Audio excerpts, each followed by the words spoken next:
জার্মানির গাড়ি শিল্প এভাবে চীনের বাজারে নিজেদের তুলে ধরে। বেশ কয়েক দশক ধরে জার্মান কোম্পানিগুলো বিশ্বের সবচেয়ে বড় গাড়ির বাজারে কোটি কোটি ডলারের ব্যবসা করছে। চীনের উৎপাদনকারীরা গোটা বিশ্বের কম্বাসশন ইঞ্জিনের 1/3 বেশি বিক্রি করে এসেছে। তবে এখন সেই বাজার সংকুচিত হচ্ছে। ইলেকট্রিক গাড়ির উন্নতির ক্ষেত্রে চীন বাকিদের তুলনায় অনেকটা এগিয়ে গেছে। জার্মান কোম্পানিগুলো কি এখনও তাদের সঙ্গে পাল্লা দিতে পারবে? চীনের উৎপাদনকারীরা ইলেকট্রিক গাড়ির অভ্যন্তরীণ বাজারের 60%-এরও বেশি দখল করে রয়েছে। সবচেয়ে বড় বিদেশি কোম্পানির মধ্যে জেনারেল মোটরস চীনের বাজারের প্রায় 9% এবং টেসলা 7% ধরে রেখেছে। মাত্র 3% নিয়ে এর ঠিক পরেই ফলক্সওয়াগেনের স্থান। আন্তর্জাতিক প্রতিযোগিতার বাজারে টিকে থাকতে হলে জার্মানিকে নিজেকে নতুন করে আবিষ্কার করতে হবে। গাড়ি উৎপাদনের ক্ষেত্রে সেটা সম্ভব হবে না।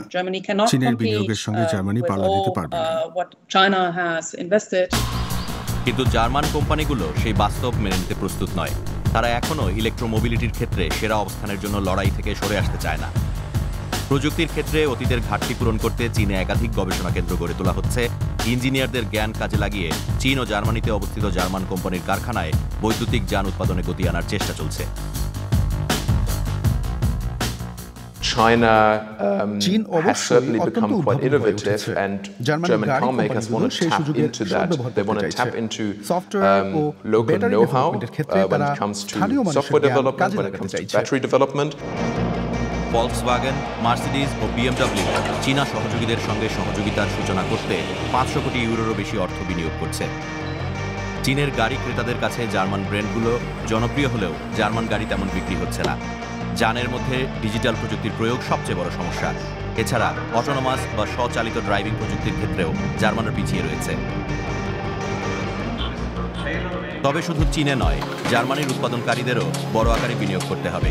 যেমন ইলেকট্রিক গাড়ির ব্যাটারি উৎপাদনের জন্য 2035 সালের মধ্যে 5000 কোটি ইউরো ব্যয় করতে হবে।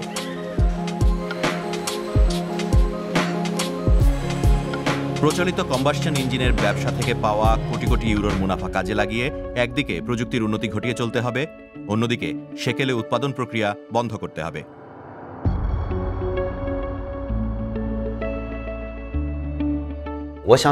জার্মান কোম্পানিগুলির অতীতের সাফল্য সম্ভবত প্রচলিত তেলচালিত গাড়ির উপর নির্ভর করেছিল। তারা সাফল্যের সেই পথ ছাড়তে দ্বিধা করছে। নতুন কোম্পানি হিসেবে আমাদের এমন সমস্যা নেই। আমাদের কোনো পুরনো অভ্যাস ছেড়ে ফেলতে হয় না। ফলে আমরা আরো দ্রুত অগ্রসর হতে পারি। চীন বর্তমানে বিশ্বের সবচেয়ে বড় গাড়ি রপ্তানিকারী দেশ। শীর্ষস্থান থেকে তারা জাপান ও জার্মানিকে সরিয়ে দিয়েছে। BYDর মতো চীনা কোম্পানিগুলোর সুবিধা হলো ব্যাটারি থেকে শুরু করে গাড়ি উৎপাদন পর্যন্ত সব প্রক্রিয়া একটি কোম্পানির হাতেই রয়েছে। গোটা বিশ্বে বৈদ্যুতিক যানের ক্ষেত্রে টেসলা সবচেয়ে জনপ্রিয় ব্র্যান্ড। বাজারে প্রায় 18% টেসলার হাতে। তার ঠিক পরেই চীনের BYD ও SAIC রয়েছে। মাত্র 7% ভাগ নিয়ে ফলক্সওয়াগেন চতুর্থ স্থানে রয়েছে। তারপর আবার চীনের গিলি ভলভোর স্থান।